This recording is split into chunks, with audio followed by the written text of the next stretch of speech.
CPU क्या है और आप इसे कंप्यूटर में कहां पाते हैं? सीपीयू सेंट्रल प्रोसेसिंग यूनिट के लिए छोटा है। इसे प्रोसेसर या माइक्रो प्रोसेसर के रूप में भी जाना जाता है। यह किसी भी डिजिटल कंप्यूटिंग सिस्टम में हार्डवेयर के सबसे महत्वपूर्ण टुकड़ों में से एक है, यदि सबसे महत्वपूर्ण नहीं है। एक सीपीयू के अंदर हजारों सूक्ष्म ट्रांजिस्टर होते हैं, जो छोटे स्विच होते हैं, जो एकीकृत परिपथों के माध्यम से बिजली के प्रवाह को नियंत्रित करते हैं। आप सीपीयू को कंप्यूटर के मदरबोर्ड पर स्थित पाएंगे। कंप्यूटर का मदरबोर्ड कंप्यूटर के अंदर मुख्य सर्किट बोर्ड होता है। इसका काम सभी हार्डवेयर कंपोनेंट को आपस में जोड़ना होता है। अक्सर सभी डिजिटल सिस्टम के दिमाग और दिल के रूप में जाना जाता है। एक सीपीयू सभी काम करने के लिए जिम्मेदार होता है। यह हर एक क्रिया को करता है जो एक कंप्यूटर करता है और प्रोग्रामों को क्रियान्वित करता है। कंप्यूटर प्रोग्राम क्या हैं और वे कहां संग्रहित हैं? सीपीयू जो कुछ भी करता है उसके लिए एक प्रोग्राम होता है। आपके पास एक प्रोग्राम है जो आपको अपने वेब ब्राउजर या वर्ड प्रोसेसर का उपयोग करने देता है। आपके पास एक है जो कैलकुलेटर पर गणितीय कार्य करता है या आपको कीबोर्ड पर अक्षरों और अक्षरों को टाइप करने देता है।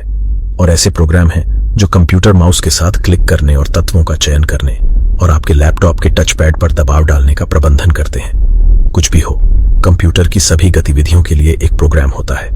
प्रोग्राम निर्देशों के सेट होते हैं जिन्हें अनुक्रमिक तार्किक क्रम में निष्पादित करने की आवश्यकता होती है और चरण दर चरण ठीक से पालन किया जाता है।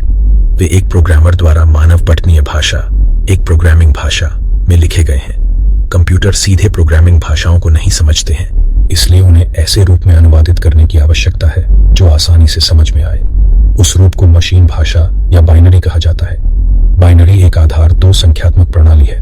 इसमें केवल दो संख्याएं शामिल हैं, 0 और 1। यह प्रतिबिंबित करता है और केवल दो संभावित राज्यों के साथ अच्छी तरह से संबंध रखता है। ट्रांजिस्टर को बिजली के प्रवाह और प्रवाह को नियंत्रित करना होता है। वे या तो चालू 1 या बंद 0 होते हैं। तो हुड के तहत प्रोग्राम बिट्स के अनुक्रम के रूप में संग्रहित होते हैं। बिट्स बाइनरी अंकों 1S और 0S के अनुक्रम का दूसरा नाम है। स्टोरेज डिवाइस में प्रोग्राम स्थायी रूप से और लंबे समय तक संग्रहित होते हैं, चाहे वह HDD हार्ड डिस्क ड्राइव या SSD सॉलिड स्टेट ड्राइव हो। ये गैर वाष्पशील प्रकार की मेमोरी है, जिसका अर्थ है कि वे बिजली बंद होने पर भी डेटा संग्रहित करती हैं, जबकि एक प्रोग्राम ऊपर और चल रहा है और वर्तमान में उपयोग किया जा रहा है। हालांकि इसका सारा डेटा मुख्य प्राथमिक मेमोरी या रैम रैंडम एक्सेस मेमोरी में संग्रहित है। इस प्रकार की मेमोरी अस्थिर होती है और जब बिजली बंद हो जाती है तो सभी डेटा खो जाता है। सीपीयू क्या करता है? संक्षेप में, एक सीपीयू तार्किक और गणितीय कार्यों के प्रसंस्करण को संभालने और दिए गए निर्देशों को क्रियान्वित करने के लिए जिम्मेदार है।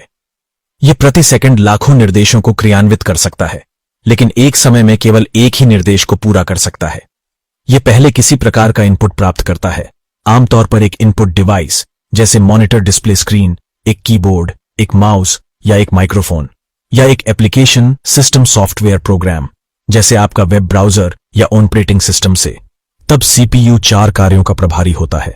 मेमोरी से निर्देश प्राप्त करना, यह जानने के लिए कि इनपुट को कैसे संभालना है और उस विशेष इनपुट डेटा के लिए संबंधित निर्देशों को प्राप्त करना है।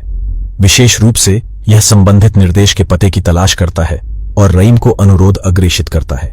सीपीयू और आरएम लगातार एक साथ काम करते हैं। इसे स्मृति से पढ़ना भी कहते हैं। निर्देशों को एक ऐसे रूप में डिकोड करना या अनुवाद करना जिसे सीपीयू समझ सकता है, जो मशीनी भाषा बाइनरी है। दिए गए निर्देशों को क्रियान्वित और कार्यान्वित करना, बाद में पुनः प्राप्ति के लिए निष्पादन के परिणाम को स्मृति में संग्रहित करना, यदि और जब अनुरोध किया जाता है। इसे मेमोरी टू राइटिंग भी कहा जाता है। अंत में किसी प्रकार का आउटपुट होता है, जैसे स्क्रीन पर कुछ प्रिंट करना। ऊपर वर्णित प्रक्रिया को लाने निष्पादित चक्र कहा जाता है और यह प्रति सेकंड लाखों बार होता है। अब आप कंप्यूटर पर होने वाले हर ऑपरेशन के लिए सीपीयू द्वारा किए जाने वाले बुनियादी कार्यों को जानते हैं। सीपीयू के कौन से हिस्से हैं जो उस काम को पूरा करने में मदद करते हैं? इसके अंतर्गत कुछ महत्वपूर्ण घटक नीचे दिए गए हैं। सीयू कंट्रोल यूनिट के लिए छोटा, यह इनपुट और आउटपुट के प्रवाह को नियंत्रित करता है। यह वह हिस्सा है जो मुख्य मेमोरी से निर्देश प्राप्त करता है और बाद में उन्हें डिकोड करता है। ALU अर्थमेटिक लॉजिक यूनिट के लिए संक्षिप्त, वह हिस्सा जहां सारी प्रोसेसिंग होती है। यहीं पर सभी गणितीय गणनाएं होती हैं, जैसे कि जोड़, घटाव, गुणा और भाग